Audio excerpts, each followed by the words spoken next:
Hey, Slater Crusaders, America's the greatest country in the world. Thanks so much for being here. Hope you had a great weekend. We got another migrant caravan of, they say, 20,000 plus Haitians coming up to America. And why wouldn't we? And why wouldn't they? Now, this migrant caravan certainly is going to be coming with more kids because that's, they know now, the way to get in. Yeah, we have a couple flights going to Haiti, but those are all single guys. The family units, they're the ones who are getting in. We'll get to that in a little bit.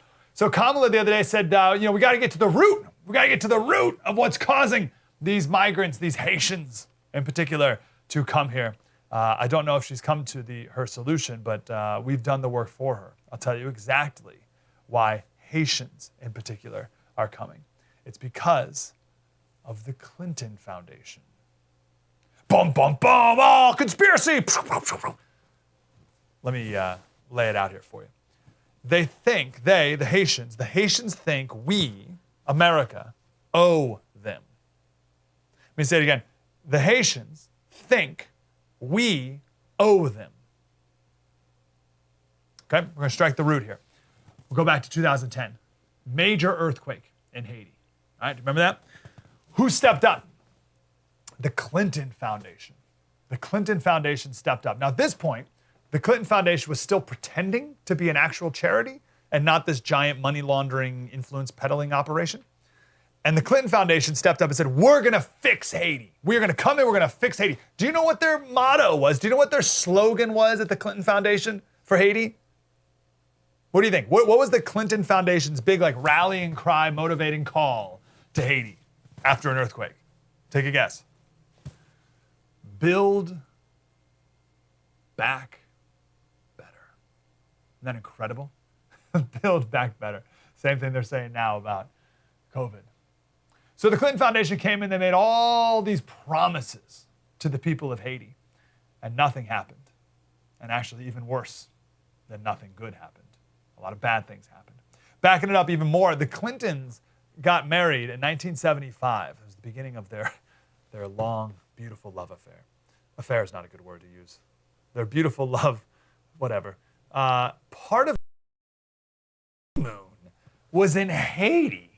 They went to Haiti on their honeymoon. I don't know what Haiti was like in 1975, but they went there, and Haiti's always had a special place in their hearts since then. So after the earthquake, the Clintons stepped up. They led the whole global response. So Bill was the chair of the Clinton Foundation to direct all the international relief spending. Hillary at the time was Secretary of State. She oversaw the $4.4 billion from Congress that was funneled through. It's called USAID. It's the U.S. Agency for International Development, USAID. So the Clintons were in charge of everything when it came to Haiti's effort to build back better. You with me? It didn't go well. And up until about 2016, when Hillary ran for president, there was some reporting on this that happened. Some actual real-life journalism about, hey, is anyone wondering where'd all that money go? How's Haiti doing now? After we spent over $10 billion, I don't even know, how much money was I say? 10 trillion, billion? I did ridiculous amounts of money. How's it going there? And then she ran for president, and then all this reporting stopped. But I'll tell you a little bit how it went. There was an industrial park, one in particular, 600 acres, $300 million. And the U.S. government said, we're going to finance a power plant. We're going to finance a power plant, and what's going to happen is all these companies are going to ship in cotton, and then Haitians are going to make T-shirts and jeans, and then ship them out. And it's great. That was the plan, right? That way the Haitians will have jobs, and it'll be great. The plan failed completely. Everything about it failed. The U.S. government also said we're going to build a port. The port never happened. Never built a port. One author, one actual journalist said, Haitians are living in a state of despair and daily desperation. Now, why does that matter today? It matters today because now they're blaming their despair not just on an earthquake, but on America. Because America promised to fix it, and we didn't. The Haiti or Haitian Recovery Commission had 12 Haitians on it, but they had nothing to do with anything. It was all run by the Clinton Foundation, all run by Bill himself. So they said, we're going to build a port. And the Haitians had no say in it whatsoever. And they forced all these farmers to relocate to get out of the way of this port we were going to build and of this industrial park and of this power plant and all these things that we never did. Now, Bill actually has a history of this. Bill has a history of screwing up Haiti. He even admitted it. This is Bill Clinton in front of a congressional committee in 2010. Since 1981, the United States has followed a policy until the last year or so we started rethinking it, that we rich countries that produce a lot of food should sell it to poor countries and relieve them of the burden of producing their own food. So thank goodness they can leap directly into the industrial era. It has not worked. It's maybe been good for some of my farmers in Arkansas, but it has not worked. It was a mistake. It was a mistake that I was a party to. I am not pointing the finger at anybody. I did that. I had to live every day with the consequences of the lost capacity to produce a rice crop in Haiti to feed those people because of what I did. Nobody else. I almost don't want to criticize him too much for that, because that is the most accountability I've maybe ever heard from a politician about anything. So I don't want to slam him for it as much as just point out that even he's acknowledged that our economic policies for a long time, well before the earthquake even, destroyed Haiti. Oh, lots of other forces as well, but we made things even worse. In the 1970s, Haiti grew enough food for itself. In the 1970s, Haiti grew enough food for itself. In 2010, when the earthquake hit, they were already importing 80% of their food. They were importing 80% because we were dumping cheap food onto their island, and their local farms couldn't compete. So they all went out of business. So Clinton knew that our policies have failed Haiti before, and now here we are after their earthquake, doubling down on it all again. USA, just real quick on this port, they're like, yeah, we're going to build this port. It'll be great. And no one bothered to ask, have you guys ever built a port? No, we have never built a port before. But how hard could it be? How hard could it be to build a giant port on a third world island? So I said, okay, how long do you think this port's going to take for you to build? I don't know, 2.5 years. Then 2.5 years went by, and they said, we need 10. And then they said, well, indeterminate amount of time. And then ultimately, the whole thing was abandoned. And no one even wanted it in the first place. No shipping companies even wanted it. It was just a top-down, grand economic scheme. And of course, it failed. There's a ton of these stories. Failed projects, displacing Haitians, failed promises, all making things worse. In the 9 years after the earthquake, only 3% of the billions of dollars, the highest number I've heard is 13.3 billion, or at least it was 13.3 billion was promised, and not all that money was even collected and spent. So let's say $10 billion. Only 3% of the $10 billion went to Haitian firms. That's a lot of promises that were not fulfilled. Also remember that there's a literal gold mine in Haiti, like an actual mine full of gold, and it's run by a company in Delaware that, gosh golly, wouldn't you know it, Hillary Clinton's brother was put on the advisory board on.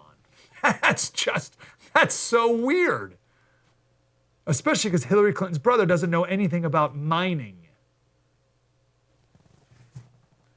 But that's the corruption that they had all the time. Miami Herald, again, back to the fact that there was actual reporting on this at one point. This is their old headline. They don't have this headline up anymore, but the original headline was Bill Clinton once enjoyed a bright legacy in Haiti. Then the 2010 earthquake struck. Okay, so let's bring it to today. The Haitians think we owe them. That's why they're coming. And I understand it. I understand where they're coming from. Do you understand their argument? I get their argument. Their argument is, you, America, through bad economic policy, look, even Bill Clinton admits, you, America, impoverished our country. Then we had an earthquake, and you promised over $10 billion in aid to build back better. We saw none of that. And not only that, my family's farms were destroyed to clear projects that never happened. So we left for Brazil, and life stinks there, And now we're coming to America because you owe us. You screwed us over, you made us promises, and now you owe us. That's the story. So, why did this not happen under Trump? Super fascinating. I thought, and I was wrong, that Biden's team or whatever saw a caravan of a bunch of Haitians. Well, anyway, forget that. When I heard that there were a bunch of Haitians at the border, it's like, what? Like did that catch you off guard? It caught me off guard. So at first I heard there was a big group of migrants at the border. I was like, okay, that happens all the time. But then it was like, Haitians? What do you mean Haitians? What do you mean a bunch of Haitians at the border? Took me off guard. I had no idea. All the people that used to work on Trump's team on this issue, when they heard the news that there were a bunch of Haitians at the border, they all said, oh yeah, of course. Trump's team knew that this was boiling under the surface. Haitians. And they stopped it from happening, which is tricky because you're never going to get credit for stopping a thing that then never happens because no one even knows it would have happened because it didn't happen because you stopped it from happening. So you're never going to get any credit or praise for that. But they knew this was going to happen. Trump's administration, they knew that there was tons of Haitians who wanted to come to America for all the reasons I just shared. Also, Haitians don't speak Spanish.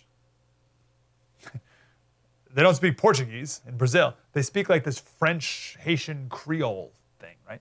So they leave Haiti, they go to Brazil, where they speak Portuguese, or they go to any other Central Latin American country where they speak Spanish. They're not integrating there, right? Trump's team knew there was this huge demand for these Haitians to come to America. And they knew that if one family made it across and called home to Brazil, word would spread, and then we'd have 20,000 person caravans, and that's what we have here. So Trump's team stopped this before it turned into a whole thing, and they did it two ways. First, they were in constant contact with the government in Haiti, and they were constantly negotiating how many flights they would send out to Haiti and deporting people, and how many Haitians would be on each flight. And I find that so fascinating because, again, they were on this. They knew that there was a massive amount of Haitians who wanted to come to America, and that it would be this huge problem if they didn't stay on top of it. To the point where they were constantly, almost every day, on the phone with the Haiti government, preventing it from being a thing, right? That's the first thing. Second thing they did is they worked with Mexico, right? They told Mexico, don't let this happen. The reason why we give international aid to other countries is not because we're so nice and generous and kind. It's so we can use it as leverage. It's, hey, here's $1 billion. Oh, by the way, do what we say, or else we're going to take away the $1 billion. That's the point of international aid. Trump used that against Mexico. He said, you take care of your southern border so that this doesn't become a problem at your northern border or our southern border. You with me? You take care, Mexico, of your southern border so this isn't a problem at our southern border. Oh, by the way, if you don't, we're taking away all this aid and we're going to impose all these tariffs. That's leverage. Biden, of course, doesn't do that. And think about how many opportunities there are. If you're a Haitian in Brazil, okay? You're a Haitian in Brazil, you're hanging out in Brazil. You want to get to Del Rio, Texas, okay? Check out a map, okay? You got to go through a lot of places. Potentially, you have to go through French Guinea, I don't even know how to pronounce it, Suriname, Guyana, and Venezuela, okay? You may have, if you go up along the coast, you got to go through all those countries. Even if you can like shortcut it, you still got to go through Colombia, Panama, Costa Rica, Nicaragua, Honduras, Guatemala, and then Mexico's southern border and all the way through Mexico. That's a lot of countries. That's a lot of borders. And you're telling me no one along the way can stop caravans of 20,000 people before they get to Del Rio? We got to leave it up to a guy on a horse? Right? We have all these failed stops along the way, and we leave it up to a guy on the horse, and then we criticize him? These countries know where these folks are from, and these countries know where these folks are going. But Biden has no desire. Well, first of all, these countries have no desire to stop him because they're like, well, we don't care. Just go on through. Hurry up. Make it through our country as fast as you can and get to the next one up north. Right? But then Biden has no desire to use leverage to stop them before they even get here. And then they get here, a border agent on a horse does his job, and then the media can frame it as we're the bad guys.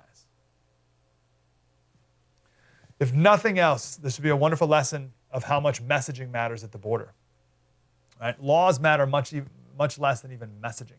When Trump won, way fewer surges at the border. When Biden won, there were massive caravans right from the jump, and we see more of it here.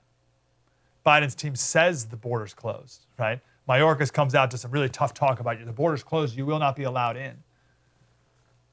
And they say, oh, we got planes leaving every day, sending people back to Haiti. Well, what they don't tell you is we also have planes sending people to Tucson.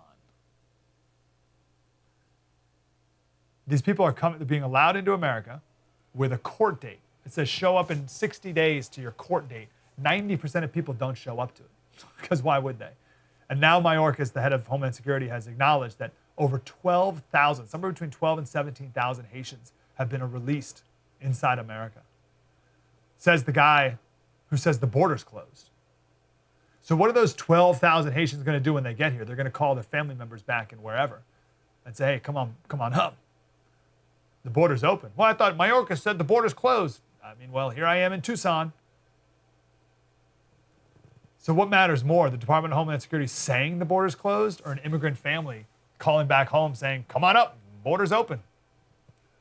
You may have to run past a horse or two, but it's no big deal. It's not like they're whipping you, because they're not. All right, I got to run. Bottom line is, we conservatives, we just want things done orderly. We want to know who people are, where they're coming from, where they're going. Why? Because we're a country. Every other country knows this. Why can't we? And we want immigrants. This isn't anti-immigrant. We just don't need an endless flow of random Haitians nonstop forever. The big takeaway here, though, something that no one else quite understands, these Haitians, they blame America for their poverty. And then they blame I don't know if they articulate the Clinton Foundation, it's all just America, but the blame goes to the Clinton Foundation and their failures post-earthquake. And they're coming here because we owe it to them. The first time Build Back Better failed, and Build Back Better is failing again today. True story. Mike Slater. Spread the word.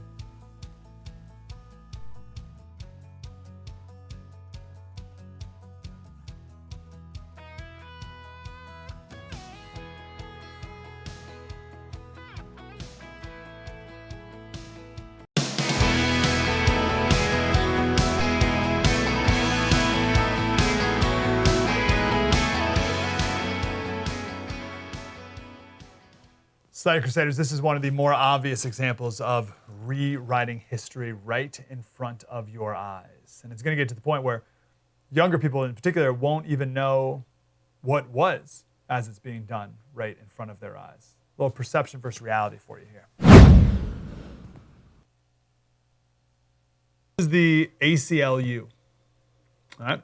It used to be a free speech group. They tweeted this out. With Justice Ruth Bader Ginsburg's death, we lost a champion for abortion and gender equality. And on the anniversary of her death, we fight to protect abortion access. The fight to protect abortion access is more urgent than ever before. Okay, here's the tweet. Or they quoted Ruth Bader Ginsburg, okay? This is what they wrote. The decision whether or not to bear a child, this is Ruth Bader Ginsburg talking. The decision whether or not to bear a child is central to a person's life, to their well-being and dignity. When the government controls that decision for people, they are being treated as less than a fully adult human responsible for their own choices. Okay? That was the quote. Now, here's the thing. She never said that. She kind of said that. But the ACLU changed a lot of it. Here's the actual quote. See if you notice the difference. The decision of whether or not to bear a child is central to a woman's life, to her well-being and dignity. It's a decision she must make for herself. When government controls that decision for her, she is being treated as less than a fully adult human responsible for her own choices. Did you notice the difference there? What the ACLU did was bring Ruth Bader Ginsburg's quote up to code. They brought her quote up to the woke code. Because in the original quote, she dare use the word woman and the pronouns her. And that quote was from her 1993 Senate confirmation hearing, and she, at that time, used the now verboten word woman when referring to getting pregnant. Are you following? So the ACLU, in the year of our Lord 2021, changed the word woman to person and her to they to be more trans-inclusive because men can now get pregnant. That's what this is. This is because this is the new belief. You must believe this.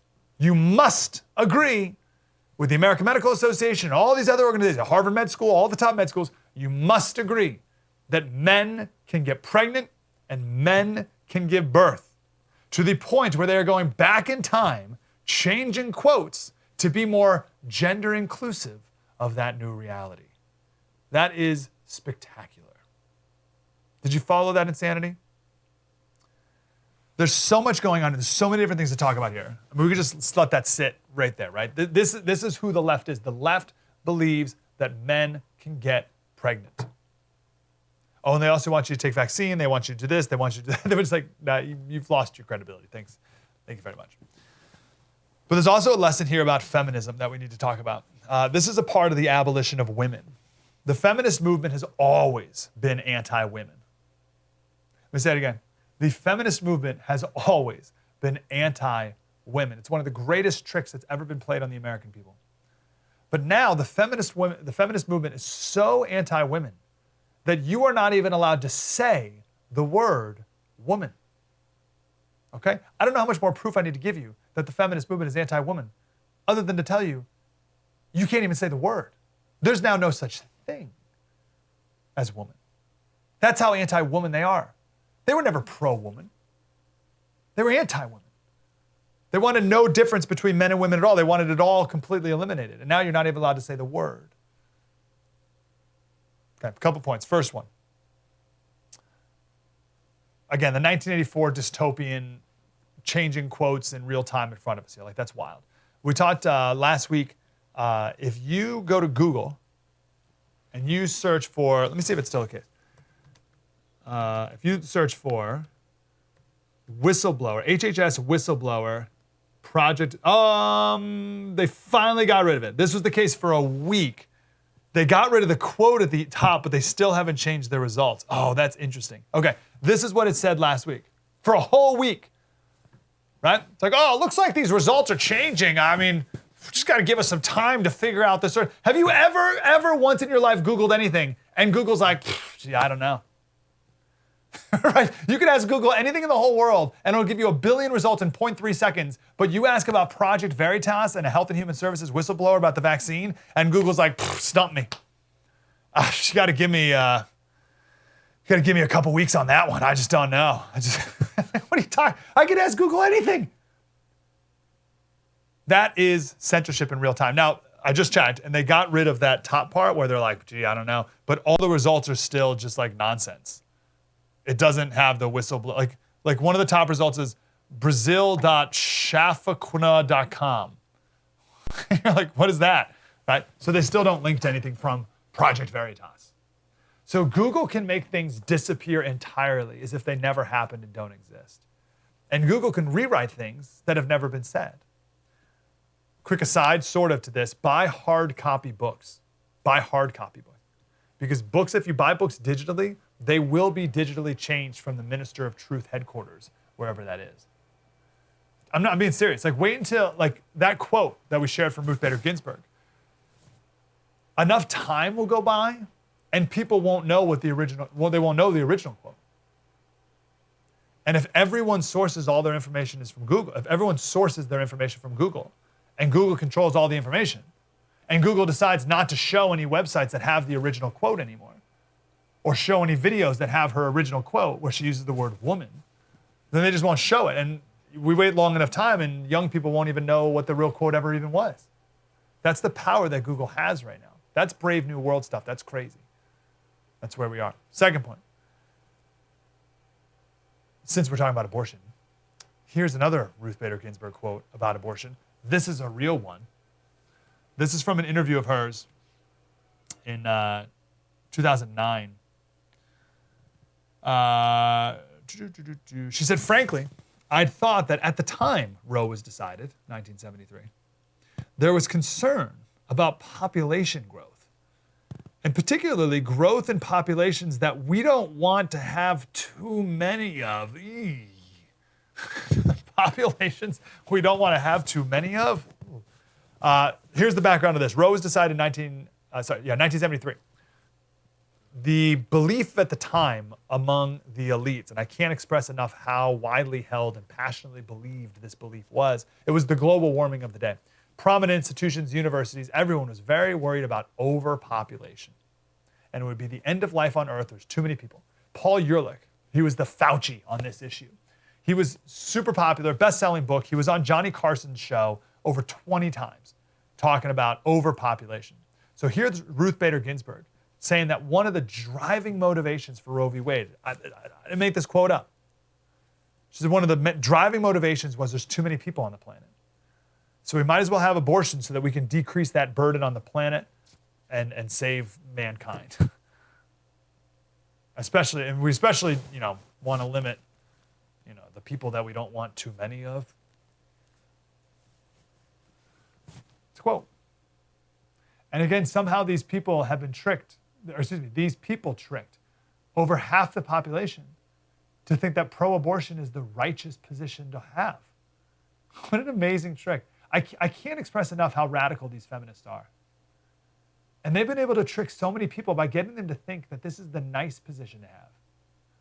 Feminists are anti-women and they're anti-God. Gloria Steinem, she said, by the year 2000, we will, I hope, raise our children to believe in human potential, not God. These social issues, or these things that seem like social issues on the surface, they're never really social issues. They're always theological issues. Feminists are anti-women. Feminists are anti-God. Of course, feminists are anti-men and anti-marriage. Here's Sheila Cronin. She used to run the National Organization for Women, right, which is one of the top feminist groups. She said, since marriage constitutes slavery for women, oh, geez, it's clear that the women's movement must concentrate on attacking this institution. Freedom for women cannot be won without the abolition of marriage. So feminism's anti-women, it's anti-men, it's anti-God. Somehow it's the nice position to have. I could go on. Just know that you were hoodwinked by the feminists. It's okay. Just don't keep being hoodwinked. And it's amazing that so many men still live by the feminist lies. Every core of a man's righteous fiber says that abortion is wrong and that these babies need protecting. This is what men do. They protect. They stand up and protect. But some shrill feminist lesbian comes in and says, no, man, you need to sit down and shut up. And a vast majority of men just ripped off their balls and handed it over to the feminists and said, okay, whatever you say, Gloria Steinem.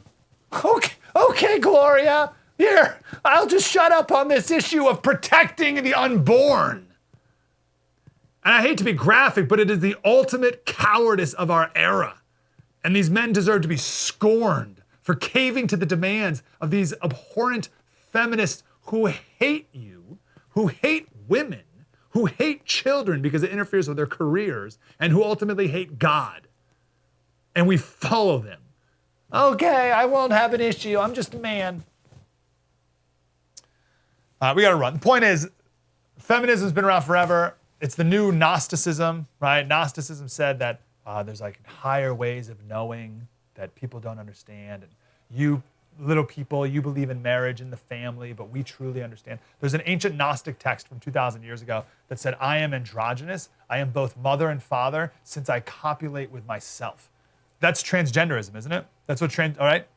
There's no man, there's no female. It's just whatever. You can switch, you can flip around. I copulate with myself. I'm this, that one day, the other. There's no difference between the genders. It's just this ancient Gnostic nonsense. And in the end, the feminists hate God because he's a man, right? And he's the ultimate patriarch.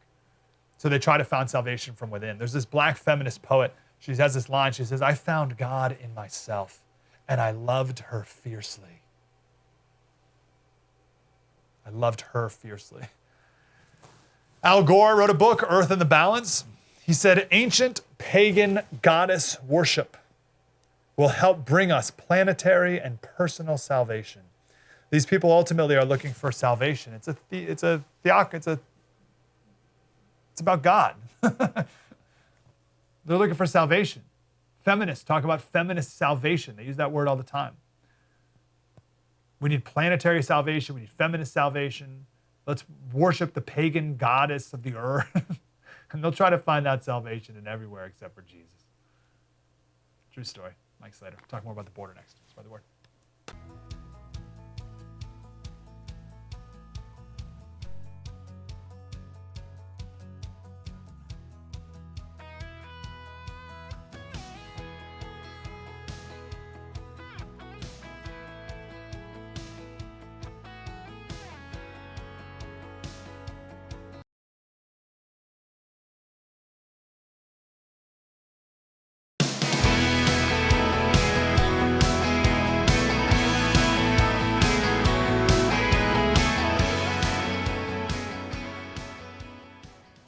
The border mess could get any worse at all. Of course, we know the horse controversy by now. Here's what the president said about that. Do you take responsibility for the chaos that's unfolding? Of course I take responsibility. I'm president, but it was horrible what to see, as you saw. To see people treated like they did, horses barely running them over, people being strapped, it's outrageous. I promise you those people will pay. They will be, an investigation underway now, and there will be consequences. There will be consequences. It's an embarrassment, but it's beyond an embarrassment. It's dangerous. It's wrong. It sends the wrong message around the world. It sends the wrong message at home. It's simply not who we are. And it never happened, is the other part of that story. Cesar Ibarra is here. He's the Senior Director of Legislative Affairs at Wonderful Freedom Works. Cesar, how are you, brother? Hey, Mike. Thanks for having me on. Man, good to talk to you. This is so ridiculous. I don't even want to talk specifically about the horse thing necessarily, unless you want to go there.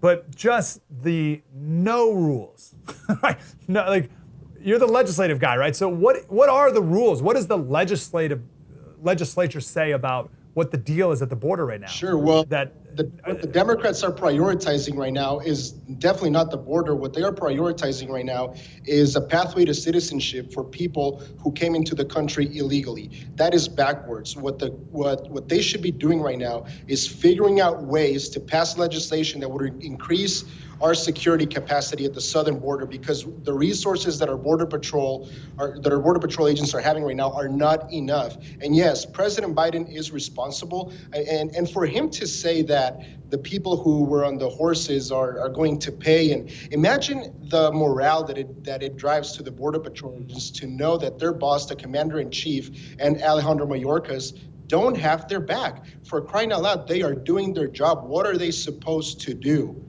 All right. And yes, and again, when he talks about paying, this is rich coming from the guy that just droned a family in Afghanistan and killed 7 children. I mean, they literally, our U.S. government murdered 7 children in Afghanistan, but he's calling the actions at the border horrible and despicable. These guys are not serious. That's such a brilliant stinking point. They killed, on their way out the door, killed 7 kids, and specifically said there will be no discipline for anyone involved.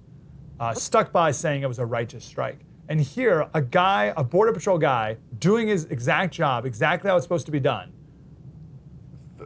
spins for 0.6 seconds the reins from his horse, nowhere near a human, and there will be hell to pay for him and his family. What are we talking about? What's more amazing is that you had a CNN reporter who covers these issues on the border. She made a good point that it's these border patrol agents who operate on horses who are actually out in the remote areas in our border sector, saving lives. The lives of those migrants who are making the dangerous trek across, rugged terrain. The only way to get access to those lands is through horseback, and it's documented documented that they have those horse folks have saved lives. So, for them to now, it's so DC, right? To now say we're going to take the horses out of the border sector because it's dangerous and somehow, anti-immigrant. No, it's pro-security, and we need to have them there. We need to have as many resources as possible to stymie the flow. And from a policy standpoint, remember, what did President Biden do when he got into office? He undid all of the policies, all of the incentives that were keeping people away from our borders.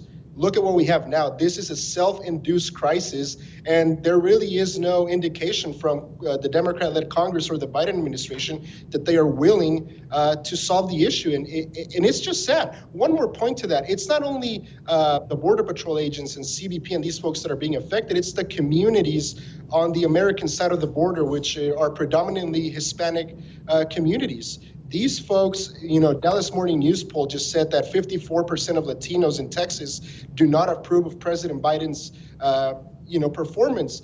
It doesn't take a rocket scientist to figure why. You're showing the video right now. It's a disaster, and it's happening on their borders. Something's got to change. So help us understand the minds of a DC leftist who's in power right now. Clearly, they don't care about this. Like this, and you kind of alluded to this at the beginning, like this is good for them in ways, right? And I want to be careful because as a conservative kind of goes down this road, it's easy to get criticized as, oh, you're just a conspiracy theorist or whatever, but they don't think this is bad, do they? Look at what Jen Psaki, or Circle Back Psaki, as we like to call her, look at what she said. She said, we're tired of Republicans giving their little speeches, and if they want to do something about the border, they need to come and talk with us. Well, first of all, the proposals that the White House is putting out have nothing to do with border security. And if you're a Republican, the first thing that you need to do is demand border security to even begin a conversation about what our legal immigration system will look like. So the fact, again, right, they are more concerned about giving benefits and a pathway to citizenship for those who came into the country illegally than solving the border crisis. I mean, you're asking me to give you an insight into the Democrats' mind. I don't know how else to put it, but these guys just don't make sense. They're not being rational, and their actions prove that they do not care about border security. There may be one person with the Democrats, but that's about it. Let me push back on you. Devil's advocate here for a second, Cesar. You were born in Mexico. You came to America. Are you a citizen now, right? So assuming you are, you went through this thing. Why can't we just let a nice Haitian family do the same thing? Well, again, if you want to have freedom in this country, why do people come into America? Because it is the land of laws. And when you don't have laws, when your laws that are in the books are being ignored, you are no better than the country you left, right? I'm from Mexico. It's a country that is filled with corruption. I mean, Mexico could win a World Cup challenge in corruption, right? Why is that? Because they do not respect their laws. In America, one of the first few things that you notice is people make their stop signs, right? Like, it's little things like that. We're a country of laws. So if people want to come into the U.S., then they need to go about it the right way. If you're one of those Haitians, I don't blame you for wanting to come over here. But there is a process for you to seek asylum, and by going to that side of the border and taking those actions, that's not the right way to do it. That's not what our legal process says on how you should try to seek asylum. You need to go through a port of entry, not through some random place in where there's no border wall, etc. So, yeah, I don't blame the Haitians for trying to come. I can't imagine, the crappy life, for lack of a better word, but I don't blame them for that. But there's a process, and our government needs to respect that process, and it's not happening right now. Perfectly sensible. Cesar Ibarra from FreedomWorks. Thank you, brother. Mike, thank you. Good to talk to you. Coming up next, we'll talk with our friend John Phillips. I got to do a quick recap on the California election recall that failed miserably as he predicted. We'll do that next. True story. Mike Slater. Spread the word.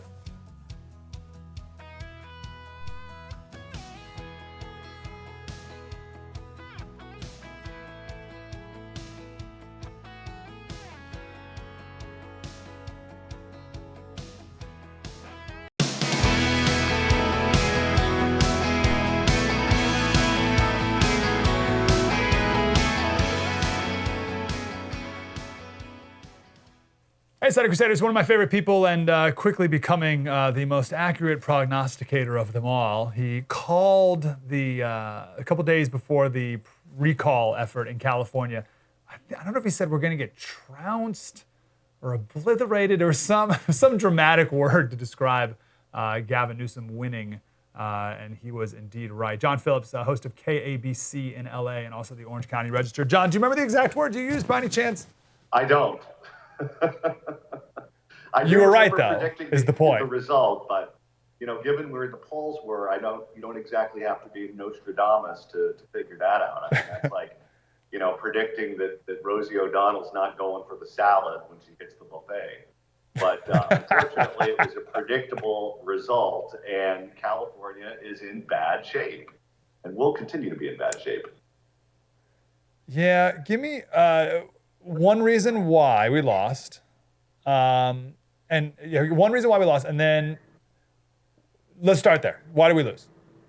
Well, the race ended up being nationalized. People in California were upset at the schools being shut down. They were upset at all of the shutdowns that have happened since COVID hit the state. They're upset at the high cost of living, the fact that we're letting everyone out of prison. And what Newsom was able to do was turn this into a referendum on Donald Trump, a referendum on Republicans in Washington. And in a deep blue partisan state like California, that was all she wrote. The minute he did that and took the focus off of him and just made a generic Republican versus Democratic race, he won. Yeah, that was well done. He called it the Republican recall, anti-vaxxers, Trump, January 6th. And I thought that was really good marketing. Yeah. Okay, so you and I are both California radio show hosts, happen to be on the air at the exact same time in counties right next to each other. So I'm asking for professional advice as one noon to 3 host to another. I don't have a ton of hope in the future of this state, but I feel this pressure to provide hope for people in this state. And yeah, there's like eternal salvation and all these like other things, but in the political realm of life, do you have any? Yeah, I mean, go back to the early 2000s when we had the recall of Gray Davis. Prior to Gray Davis being recalled, he ran for re-election against a guy by the name of Bill Simon. There's a 3-way Republican race: Dick Reardon, the former mayor of LA, Bill Jones, the Secretary of State, and Bill Simon, who was a rich guy and the most conservative guy in the race. And while Gray Davis was deeply unpopular, he was able to meddle in that Republican primary, get the opponent he wanted, and then win by making the race a referendum on Bill Simon's conservative politics. Now, that didn't change the fact that Gray Davis was unpopular and the public was angry at his performance as governor of California. And that ultimately manifested itself in the recall the next time around. So you can win ugly by making it about your opponent if you're the incumbent once or twice. But at a certain point, the public decides that they're better off moving on.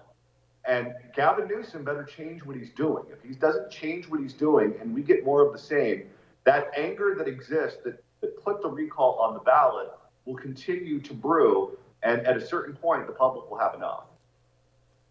Okay, fair enough. I'll take it. That's all the hope I need because that's way more than I had until a minute ago. Let's pivot to the border real quick. This is Kamala on The View the other day. First of all, I've been very clear about the images that you and I both saw of those law enforcement officials on horses. I was outraged by it. It was horrible and deeply troubling. There's been now an investigation that is being conducted, which I fully support, and there needs to be consequence and accountability. Human beings should not be treated that way, and as we all know, it also evoked images of some of the worst moments of our history where that kind of behavior has been used against the indigenous people of our country, has been used against African Americans during times of slavery. And so I'm glad to know that Ali Mayorkas, the Secretary of the Department of Homeland Security, is taking it very seriously. We probably just should have droned them. Notice they didn't do any B-roll of the actual horse during that moment either. What do you say to that? Well, the border right now is probably the biggest crisis, maybe independent of Afghanistan and COVID, that the Biden administration is facing. And it's going to be particularly disastrous for Democrats who are running for re-election in the midterms, particularly in border states. Joe Biden and Kamala Harris are underwater. I mean, you look at the numbers in places like Virginia, a state that they won, that has a lot of immigrants from Latin America in that state, where the border, even though it's not a border state, is still something that's top of mind. He's in the 30s. He's in the low 30s in Iowa. In Texas, he's underwater. In Florida, he's underwater. And in those states, Florida and Texas in particular, Texas, where it's not only a national story, it's a local story, you have redistricting that's coming up. And so Democrats who exist in places that are conservative, but keep reelecting them because they're good at things like constituent services, are now in a position where they have to defend what the Biden administration is doing to their constituents when they're about ready to get new districts and new constituents, and they're going to have to sell that. So you have chaos going on right now within the White House, chaos going on within the vice president's offices, as this was supposed to be her signature issue. And you have this brewing resentment in Congress among Democrats who are going to be the ones that the public punishes for all of those images that you're seeing on television. We got to run. John Phillips, KABC, Orange County Register. Awesome to talk to you as always, John. Thanks, man. Thanks for having me. Have a good day, and thanks for the hope. True story. Mike Slater, spread the word.